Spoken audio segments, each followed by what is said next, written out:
প্রচন্ড গরমের কারণে যদি ঢিলা গেঞ্জি পরিধান করি তাহলেও কি আল্লাহ লানত বর্ষিত হবে? উজু করার সময় বেসিনে পা ধোয়া কি ঠিক? গোপন অঙ্গে হাত লাগলে উজু থাকে কিনা? গোসল করার পর পুরনো উজু করার প্রয়োজনীয়তা আছে কিনা? নামাজের সময় মোবাইলে চোখ গেলে কি নামাজ হবে? ছোট বালতি থেকে পানি না ঢেলে পানির মধ্যে হাত দিয়ে উজু করা যাবে কিনা? ডান হাতে খাবার গ্রহণের সময় প্রয়োজনে কি বাম হাতে পানি পান করা যাবে? আমার পরিপূর্ণ বয়স হচ্ছে, আমি বিয়ে করতে চাই, এখন আমার পরিবারকে কিভাবে বলতে পারি পরামর্শ চাই? অন্য ধর্মের লোকদের কি বাসা ভাড়া দেওয়া যাবে? সুদের টাকা দিয়ে তৈরি করা বাড়িতে আমল করলে আমল কি কবুল হবে? নখপালিশ লাগিয়ে নামাজ পড়লে নামাজ হবে কিনা? কারো থেকে ঋণ নিলে যার থেকে ঋণ নিয়েছি ওই ব্যক্তিকে পরবর্তীতে খুঁজে না পেলে করণীয় কি? কিবলার দিকে পা দিয়ে শোয়া যাবে কিনা? মহিলাদের ভাঙতি রোজা কি স্বামীর অনুমতি ছাড়া রাখা যাবে?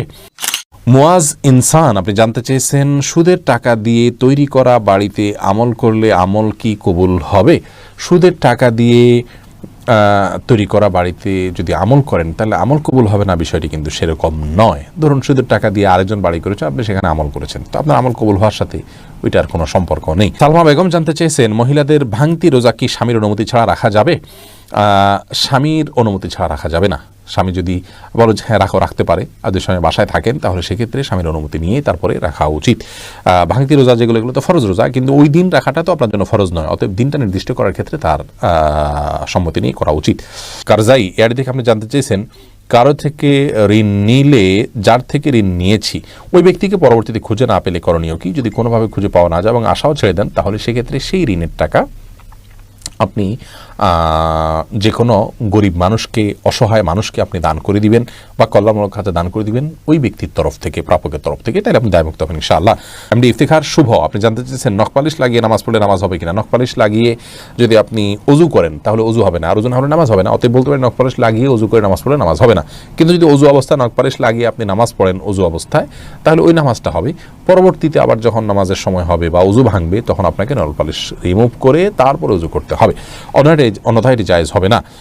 মা বোনরা মাসিকের দিনগুলোতে নেল পালিশ ইউজ করতে পারেন, কোনো অসুবিধা নেই, যদি তখন নামাজের অপশন তাদের নেই। কিন্তু পরবর্তীতে আবার নামাজ যখন শুরু হবে তার আগে তাদেরকে সেটি রিমুভ করে নিয়ে তারপর উজু করে নামাজ পড়তে হবে। মুসলিউদ্দিন হৃদয় জানতেছেন, পুরুষ ডাক্তার দ্বারা সিজার ডেলিভারি করানো যাবে জায়েজ কিনা? যদি বিকল্প না থাকে তাহলে জায়েজ আছে, কিন্তু এটি আমাদের দেশের জন্য খুবই লজ্জাজনক একটি অধ্যায়। বাংলাদেশে এখন অহরহ ডেলিভারি করানো হয়, সিজার করানো হয় পুরুষ ডাক্তারের মাধ্যমে। শুধু বাংলাদেশে নয়, সৌদি আরবেও এটি আমি দেখেছি, কাছে থেকে জেনেছি যে পুরুষ ডাক্তাররা এই কাজগুলো করেন। এটি খুবই গর্হিত কাজ, খুবই গর্হিত কাজ। নারী ডাক্তারদেরকে উৎসাহিত করা উচিত এবং নারীদেরকে ডাক্তারি পড়ানো উচিত এবং এই কাজগুলো নারী ডাক্তারদের উপর ছাড়া উচিত। অন্যান্য সেক্টরে অনেক ডাক্তার চলে যাচ্ছেন, নারীরা গাইনিতে না গিয়ে অন্যান্য অনেক ডিপার্টমেন্টে চলে যাচ্ছেন, অথচ গাইনিতে পুরুষরা আসছেন। এটি মুসলিম কান্ট্রি বা মুসলিম সমাজের জন্য লজ্জা ছাড়ার কিছু নয়। একজন রোগী হিসাবে আমরা যদি অনন্যোপায় হই, অন্য কোনো বিকল্প ব্যবস্থা না থাকে, তাহলে আমাদের জন্য এটি জায়েজ রয়েছে। হোসেন আহমদ জানতে চেয়েছেন, আমার পরিপূর্ণ বয়স হচ্ছে, আমি বিয়ে করতে চাই, এখন আমার পরিবারকে কিভাবে বলতে পারি পরামর্শ চাই? আপনার বিয়ের বয়স হচ্ছে, আপনি নিজে না বলতে পারলে অন্য কারোর মাধ্যমে বলাবেন। এই জন্যই তো গোটা পরিবারকে দিনের পথে আনার জন্য আগে চেষ্টা করতে হয়। তারা যখন দিন বুঝবেন তখন তাদের সব কিছু বোঝানো সম্ভব হবে কোরআন এবং হাদিসের আলোকে। আপনি নিজে না পারলে অন্য কারোর মাধ্যমে করবেন। আলমগীর হোসেন জানতেছেন, নামাজের সময় মোবাইলে চোখ গেলে কি নামাজ হবে? নামাজ হয়ে যাবে, কিন্তু এটি নামাজের মানকে অনেকখানি নিচে নামিয়ে দিবে। মোবাইল এর দিকে চোখ যাওয়া উচিত নয়, বরং নামাজের সময় সেজদার জায়গায় চোখ থাকা উচিত। নামাজের দিকে অন্যদিকে মন যেতে পারে সে বিষয়গুলোকে সরিয়ে ফেলা উচিত নামাজের আগেই। মোবাইলকে এমন জায়গায় রাখা উচিত নয়। নবী সাল্লাল্লাহু আলাইহি ওয়াসাল্লামকে একবার একটা কাপড় দেওয়া হলো নামাজ পড়ার জন্য, সেখানে কিছু চিত্র ইত্যাদি অঙ্কন করা ছিল, হয়তো গাছপালার চিত্র বা এরকম হালাল কোনো চিত্র ছিল। নামাজ পড়ে তিনি তারপরে বলেছেন, এই কাপড় সরাও, স্বচ্ছ বা ফ্রেশ কোনো কাপড় আনো, যাতে করে মনোযোগ নষ্ট না হয়। আল্লাহর সাথে কথোপকথনের সময় আপনার অন্যদিকে মনোযোগ গেলে, আপনি কারোর সাথে কথা বলছেন, সেখানে যদি আপনার অন্য দিকে মন থাকে তাহলে সে যেরকম অভদ্রতা, অসৌজন্যতা, এটা মহান সৃষ্টিকর্তার সাথে কত বেশি অভদ্রতা এবং অসৌজন্যতা হবে সেটা বলাই বাহুল্য। এস আলম আপনি আইডি থেকে জানতে চেয়েছেন, গোপন অঙ্গে হাত লাগলে উজু থাকে কি না? আমাদের দেশের উলামায়ে কেরামের মতে, বাহানাই মতে উলামায়ে কেরামের মতে গোপন অঙ্গে হাত লাগলে উজু ভাঙবে না। তবে আরবিন স্কলাররা, সৌদি আরবের উলামায়ে কেরাম, তাদের মতে গোপন অঙ্গে হাত লাগলে উজু ভেঙে যাবে, যেহেতু আপনার একটা হাদিস রয়েছে যে মানমাসা জাকারাহু ফালিয়াতাওয়াদ্দা, এজন্য তারা হাত লাগলে বলতে কাপড়ের উপর দিয়ে নয়, সরাসরি যদি কেউ স্পর্শ করে তারা ওটাকে ওযু ভঙ্গের কারণ হিসাবে উল্লেখ করেন।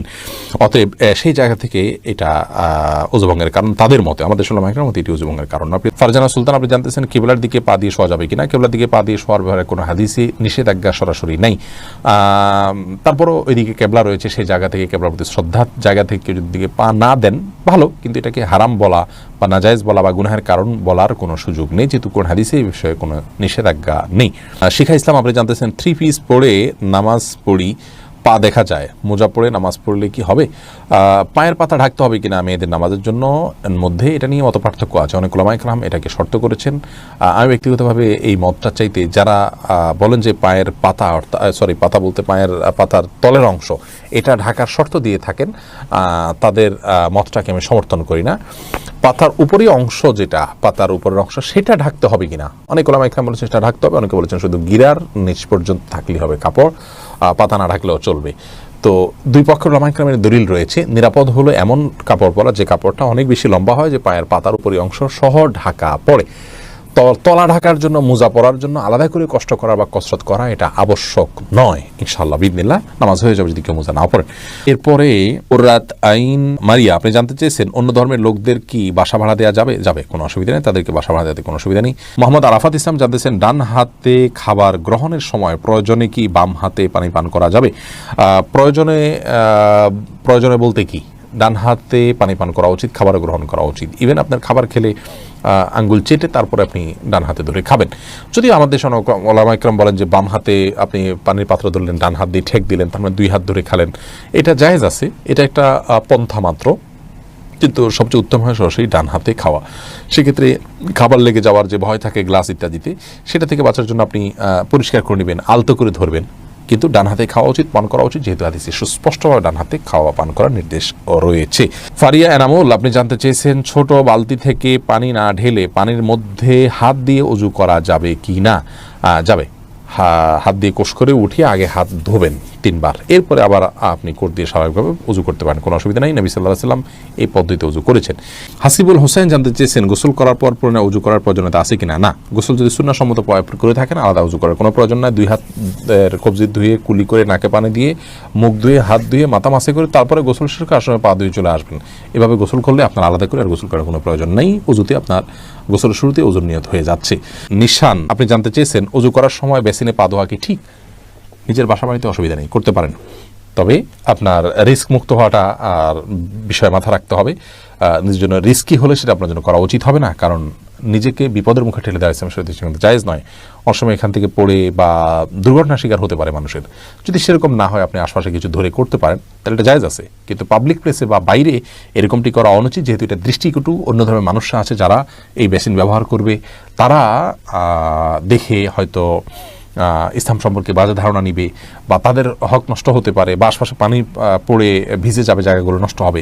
সেই জায়গা থেকে পাবলিক প্লেসে এমনটি না করা উচিত, কিন্তু করলে ওযু হয়ে যাবে। ফারজানা রহমান শারমিন জানতে চেয়েছেন প্রচণ্ড গরমের কারণে যদি ঢিলা গেঞ্জি পরিধান করি তাহলেও কি আল্লাহ লানত বর্ষিত হবে? এবং ফারজানা, যদি বাসা বাড়িতে আপনি পড়েন তাহলে তো আল্লাহ লানত বর্ষিত হওয়ার কোনো প্রশ্নই ওঠে না, যদি গায়ে মারামের সামনে এসে পড়ে না যান। আপনি বা সেটা পরার পর উপর দিয়ে পাতলা ওড়না পরে নেন, যাতে আপনার সৌন্দর্য প্রকাশিত না হয় গায়ে হারামদের সাথে। এরকম যদি চলেন তাহলে কোনো অসুবিধা নেই বাসা বাড়িতে। আর বাসা বাড়ির বাইরে যদি আপনি যান তাহলে সেক্ষেত্রে বোরকার নিচে যদি আপনি এ ধরনের পোশাক পরেন কোনো অসুবিধা নেই ইনশাআল্লাহ বিদিনিল্লাহ।